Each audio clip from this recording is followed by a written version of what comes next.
Stuart here. Welcome to Module 2, which is Qualities of Great Leaders and Building Personal Credibility. So Module 1, we talked about connection and extension. This is very much more about individual qualities of leadership that will allow you to become successful as a leader and to engage the people that follow you. So as you can see from the photo, I've picked two fantastic rugby coaches who are also fantastic leaders. Wayne Smith to the right and Steve Hansen, the New Zealand head coach. Both great leaders, and I've got a lot of the qualities that I'm going to share with you now in the presentation, which is 19 qualities of great leaders, not 20, 19. Anyway, number one, they are authentic. I think the thing I've learned about leadership is that you can only be who you are. So don't try and be someone that you're not. Don't try and follow someone else's leadership style. I think authenticity is absolutely critical in great leaders. And just be true to yourself. Don't try and be swayed to follow other people's leads. Use your own personality and your own leadership style. Number two, I think we've talked about this in the previous module about communication skills. To be a great leader, you have to be a great communicator. So you cannot stand in front of people and inspire people and get them to follow your direction without being a good communicator. And it's a skill that can be learnt, obviously, with practice. So let's get practicing. Alongside communication skills comes alignment. And if you can align people to a cause and give them a reason why that they all want to work hard for you or your company or your organisation or your team, it's absolutely critical for top-level leadership. Something perhaps I didn't really appreciate when I first started out in charge of teams was people actually want you to have a point of view, and sometimes, even if they don't disagree, they'll admire you for it. If they don't agree, they'll admire you for it. So, if you took the extreme of Donald Trump as an example, there's no doubt he has a point of view, and as a consequence, you can see that people follow him. Now, that's an extreme example, but for me, a manager is someone who navigates his way around a point of view. A leader is someone who has a point of view and can make it clearly and get people to follow their point of view. And fairly obviously, number 5 is great leaders are good with people. So they're a people person. And there is no ABC of importance for them. They will spend time and connect with everyone and anyone. 6 is a very important one, I think. Situational sensing. They can sense mood in the camp. So in a rugby context, this is in the changing room before the game. You can feel if the players are in the right place mentally to go and deliver a performance, or if they're not, and then you can adapt your behaviours accordingly to try and get them to that place. And the great leaders can somehow sense this and understand what's going on before they've been told, if that makes sense. They build trust, and by giving trust first, you will get trust back. And the great leaders usually give trust first, and in return, they become trusted because of the consistency of their actions, particularly under the highly pressurised and stressful moments that occur in all leadership lives. They focus on key relationships, so there's a lot of relationships to manage in any walk of life, and particularly the great leaders who've got a huge number to manage. They will prioritise their time on the key relationships. That's not to say they avoid the others, but the key relationships are the one that really matter. I don't think you need to be an A-star at university or degree level or A levels, but you need to have some intellect, and obviously, clearly, being a leader is the ability to think strategically as well as emotionally. So strategic thinking and the ability to think in an intellectual way is important. And with that, they understand the organisational context, so they can come into an organisation and get an understanding of the landscape before they make any strong leadership decisions.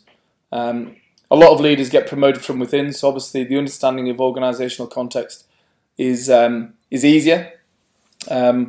But the great leaders understand the politics and understand the background that goes on in the organisation, and will make good decisions thereafter. Domain excellence. So in my world, obviously, this would be knowledge of rugby. Is it possible for a rugby coach or a soccer coach or a cycling coach or a swimming coach to go into a different sport? I think it is. Clearly, you've got to surround yourself with other people who have domain excellence. But obviously, it's a huge, huge advantage to know the area and be an expert in the area that you're leading in. Obviously, rugby would be my sport. The Steve Hansen, Wayne Smith model on the front, they certainly have domain excellence. So it's about performance, but it's also about results. It's not just performance and it's not just results. It's performance and results. Because everyone knows that if you don't get the performance right long term, you won't get the results. And vice versa, if all you do is strive for the result without focusing on the performance, you might get short-term wins, but you probably won't get long-term success. Excuse me.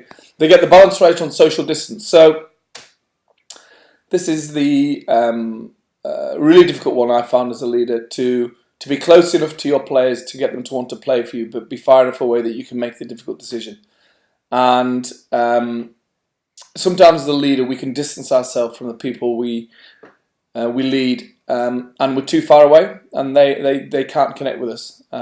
Equally, if there's a staff night out, there's probably a point when the leader needs to go and let the staff enjoy themselves without you being around. So, not trying to be one of the lads, but equally not being so distant that they don't want to work for you. I think this is a really tricky one, but ultimately it will define you as a leader. You have to have the moral courage to do the right thing, and it depends on where your values are and what you believe in. But whatever you do believe in, when there is a decision that needs to be made, and there's a 50-50 decision, go with the one that your gut tells you and you know is the right thing to do morally, because people will respect you for it. They might not agree with it, but ultimately they'll respect you and your integrity for it. They have great body language, so people want to see the leader have confidence and a manner that inspires them to be followed. So body language is critical. People are watching you every moment of every day as a leader, and if you're negative or you're giving the wrong messages through your body language, then ultimately it will affect your leadership credibility. There are obviously big moments that come to leaders, big speeches, big talks, and big conversations, and the great leaders will prepare for those moments. The great leaders would never be complacent and never assume that they can just turn up and deliver something without preparation. And sometimes you get moments that you can't prepare for, leadership gold moments, I would call them, and that's where your gut instinct and your moral courage has to drive your decision making in the heat of the battle, because often you only get sometimes a very short space of time to make a decision about how to react to a certain situation, and that's what defines the good from the great. It's tough being a leader. You need emotional energy, physical energy, drive, resilience, and persistence. And you'll get criticism. You can't possibly be liked by everyone. Not everyone's going to agree with your decisions, but ultimately, in the long term, people will respect you as a leader if you make more good decisions than bad, fairly obviously. You've got to be an optimist, pint glass half full. You've got to be ambitious, and obviously, at some point, you're going to make some calls where you won't know the outcome, and a safety first leader will only get you so far. And finally, I think we mentioned this in the previous module about connection and extension. They make performance meaningful. So they make the reason why we're all going to work hard for this organisation important, and they give a meaning to work and to get people to follow you. you find different ways, different strategies to make it meaningful for the people that you lead. So there's 19 there, a lot in it. There's a lot in that. And to be honest, we could debate for hours each one of those 19. But anyway, it was just a starter for 10, and then there's other thoughts to follow.